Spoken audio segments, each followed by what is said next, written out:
नमस्कार दोस्तों, स्वागत है आप लोगों का रोशन सा स्टडी पॉइंट पे। और आज की इस वीडियो में हम 11th क्लास हिस्ट्री का जो दूसरा चैप्टर है जिसका नाम है लेखन कला और शहरी जीवन की शुरुआत, इस चैप्टर के हम कुल मिला के 30 MCQ क्वेश्चन देखने वाले हैं। दोस्तों देखिए, पूरा जो 30 MCQ क्वेश्चन है मैंने NCERT के अकॉर्डिंग, मतलब NCERT बुक से ही तैयार किया है। NCERT के बुक से बाहर से मैंने कोई भी क्वेश्चन इसमें ऐड नहीं किया है। तो दोस्तों आप लोगों को पता होगा कि हमारा जो फर्स्ट टर्म का एग्जाम है वो पूरा MCQ बेस पे होने वाला है। तो इसलिए MCQ क्वेश्चन को देखना, उसको जानना हमारे लिए बहुत ज़रूरी है।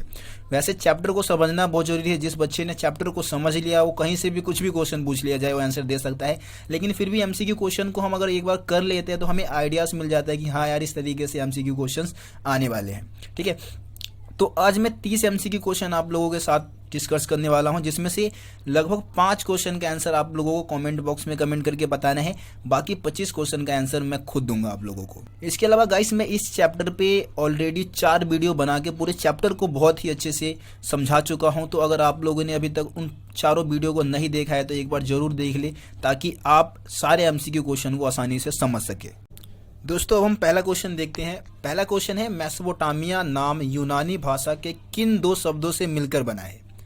तो इसमें 4 ऑप्शन दिया गया है। पहला ऑप्शन है मैसोस और पोटामा, ऑप्शन बी दिया गया है मैसोज और फरात, ऑप्शन सी दिया गया है मैसोस और पोटामोस, और ऑप्शन डी दिया गया है इनमें से कोई नहीं। तो देखिए दोस्तों, जो मेसोपोटामिया है वो यूनानी भाषा के 2 शब्दों से मिलकर बना है, मैसोस और पोटामोस, यानी कि ऑप्शन सी इसमें सही है। अब क्वेश्चन नंबर 2 देखते हैं। क्वेश्चन नंबर 2 है, मेसोपोटामिया वर्तमान में डैश गणराज्य का हिस्सा है? तो गैस इसमें हमें 4 ऑप्शन दिया गया है। Iran, option B Iraq, option C Jordan, option D है इजराइल। कैसे आप लोगों को पता होगा कि जो मेसोपोटामिया है वो इस समय इराक गणराज्य का हिस्सा है, यानी कि ऑप्शन बी इसमें सही है। उसके बाद क्वेश्चन नंबर 3 देखते हैं। 3 है, मेसोपोटामिया में पुरातत्व खोजों की शुरुआत डैश दशक में हुई? ऑप्शन ए है 1810, ऑप्शन बी है 1820, ऑप्शन सी है 1830, या फिर ऑप्शन डी है 1840। गाइस, मेसोपोटामिया में जो पुरातात्विक खोज की जो शुरुआत हुई थी वो लगभग 1840 के दशक में की गई थी, यानी कि ऑप्शन डी इसमें सही उत्तर है। उसके बाद क्वेश्चन नंबर 4 देखते हैं। क्वेश्चन नंबर 4 है, मेसोपोटामिया निम्नलिखित में से किन 2 नदियों के बीच का उपजाऊ क्षेत्र था? ऑप्शन ए है दजला और नील नदी, ऑप्शन बी है फरात और नील नदी, ऑप्शन सी है दजला और फरात नदी, और ऑप्शन डी है इनमें से कोई नहीं। तो गाइस इसका जो सही उत्तर है वो है ऑप्शन सी, दजला और फरात नदी। दजला और फरात नदी के जो बीच का भूभाग है उसको हम मेसोपोटामिया कहते हैं। अब क्वेश्चन नंबर 5 देखते हैं। क्वेश्चन नंबर 5 है, किस देश में 7000 से 6000 ईसा पूर्व के बीच खेती की शुरुआत हुई थी? ऑप्शन ए है ईरान, ऑप्शन बी है इराक, ऑप्शन सी है सऊदी अरब, और ऑप्शन डी है उपरोक्त सभी।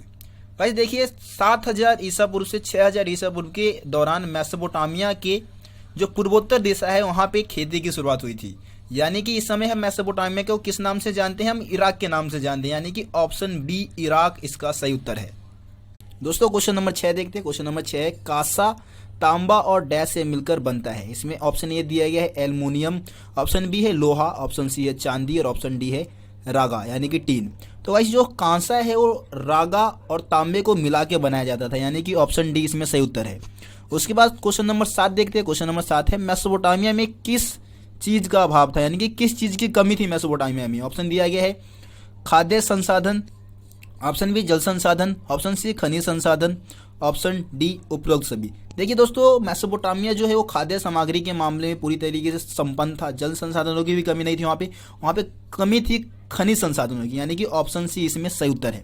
उसके बाद देखते हैं क्वेश्चन नंबर 8। क्वेश्चन नंबर 8 है, मेसोपोटामिया के लोग डैश पट्टिकाओं के ऊपर लिखा करते थे? मतलब कौन सी पट्टिकाओं के ऊपर लिखा करते थे? लेखन कार्य किस पट्टिका के ऊपर करते थे मेसोपोटामिया के लोग? ऑप्शन ए है तांबे की पट्टिकाओं पर, ऑप्शन बी है लोहे की पट्टिकाओं पर, ऑप्शन सी है मिट्टी की पट्टिकाओं पर, और ऑप्शन डी है इनमें से कोई नहीं। तो गाइस वहाँ के जो लोग थे वो मिट्टी की पट्टिकाओं पर लेखन कार्य करते थे, यानी कि सी ऑप्शन इसमें सही है। उसके बाद क्वेश्चन नंबर 9 देखते हैं। क्वेश्चन नंबर 9 है, मेसोपोटामिया में जो पहली पट्टिका पाई गई है वो लगभग डैश की है? मतलब कब की है? मेसोपोटामिया में जो सबसे पुरानी जो पट्टिका मिली है वो कब की है? तो यहाँ पे ऑप्शन ए दिया गया है 1000 ईसा पूर्व, ऑप्शन बी दिया गया है 2000 ईसा पूर्व, ऑप्शन सी दिया गया है 3200 ईसा पूर्व, और ऑप्शन डी दिया गया है 5600 ईसा पूर्व। तो गाइस मेसोपोटामिया से जो सबसे पुरानी पट्टिका मिली है वो लगभग 3200 ईसा पूर्व की, यानी कि ऑप्शन सी इसमें सही उत्तर है। उसके बाद देखते हैं हम क्वेश्चन नंबर 10। क्वेश्चन नंबर 10 है, मेसोपोटामिया के लोग लकड़ी, तांबा, चांदी, सोना, सीपिया और विभिन्न प्रकार के पत्थरों को कहाँ से मंगाते थे?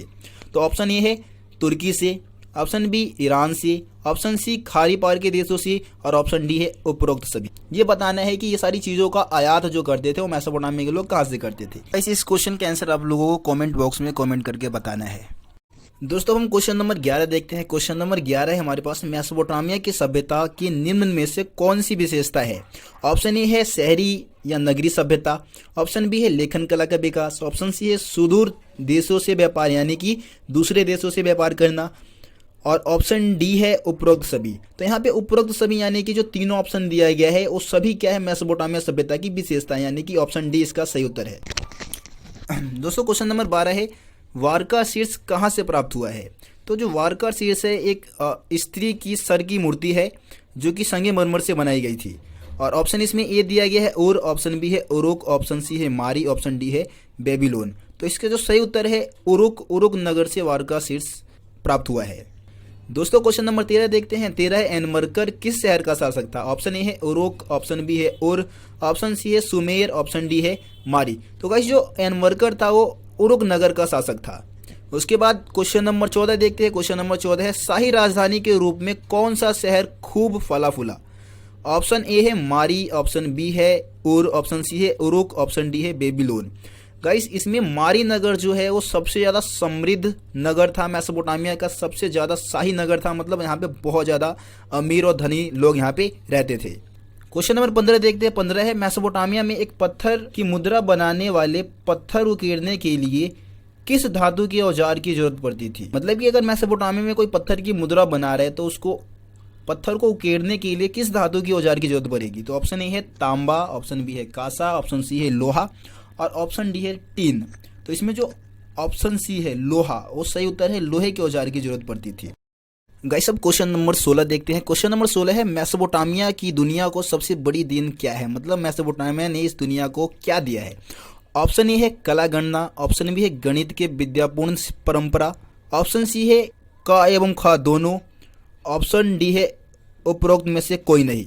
तो गाइस इसका जो सही आंसर होगा क एवं ख दोनों, यानी कि सी ऑप्शन इसका सही है। दोनों ही चीज़ों को मेसोपोटामिया के लोगों ने हमें दिया है। उसके बाद हम देखते हैं 17वां क्वेश्चन। 17वां क्वेश्चन है, मेसोपोटामिया की प्रथम ज्ञात भाषा कौन सी थी? यानी कि मेसोपोटामिया की ऐसी पहली भाषा हमें बतानी है जिसके बारे में हमें ज्ञान है और सबसे पहले मतलब वहाँ के लोगों ने उस भाषा का इस्तेमाल किया होगा। तो ऑप्शन ए है सुमेरी, ऑप्शन बी है अकदी, ऑप्शन सी है ए और बी दोनों और ऑप्शन डी है कोई नहीं। गाइस इस क्वेश्चन का आंसर आप लोगों को कमेंट बॉक्स में कमेंट करके बताना है। उसके बाद 18वां क्वेश्चन देखते हैं। 18वां क्वेश्चन है, मेसोपोटामिया में बोली जाने वाली भाषाएं कौन सी है?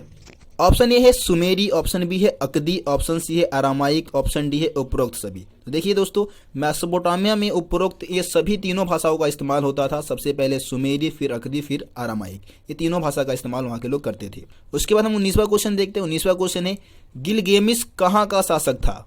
ऑप्शन ए है उर, ऑप्शन बी है उरुक, ऑप्शन सी मारी, ऑप्शन डी उपरोक्त में से कोई नहीं।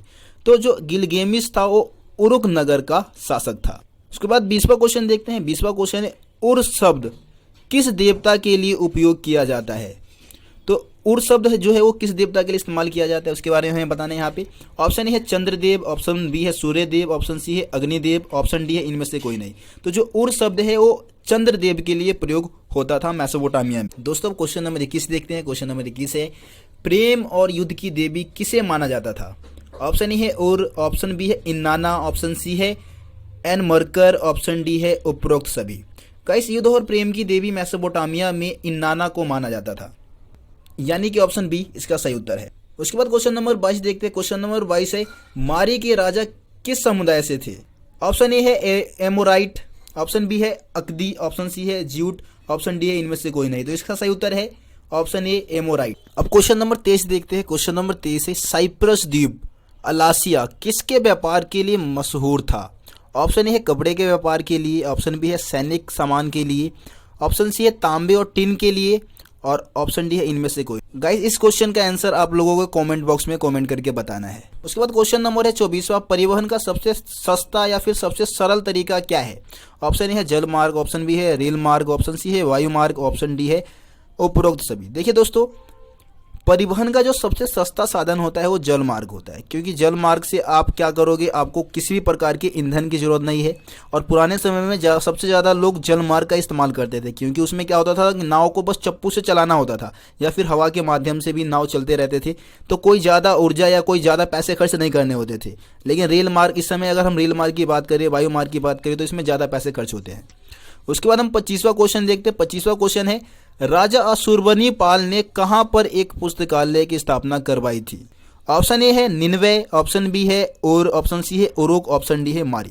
वैसे इसका जो सही उत्तर है वो निन्वे में ही अशुरबनीपाल ने एक पुस्तकालय की स्थापना करवाई थी।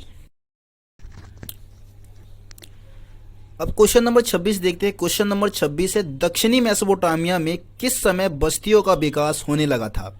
ऑप्शन ए है 6000 ईसा पूर्व, ऑप्शन बी है 5000 ईसा पूर्व, ऑप्शन सी है 4000 ईसा पूर्व, ऑप्शन डी है 3000 ईसा पूर्व। देखिए दोस्तों, दक्षिणी मेसोपोटामिया में जो बस्तियों का विकास जो शुरू हुआ था वो लगभग 5000 ईसा पूर्व से शुरू हो गया था। उसके बाद क्वेश्चन नंबर देखते हैं 27। क्वेश्चन नंबर 27 है, उर नगर में खुदाई कब शुरू हुई थी? ऑप्शन ए है 1830, ऑप्शन बी है 1850, ऑप्शन सी है 1840, ऑप्शन डी है 1860। गाइस, इस क्वेश्चन का आंसर भी आप लोगों को कमेंट बॉक्स में कमेंट करके बताना है।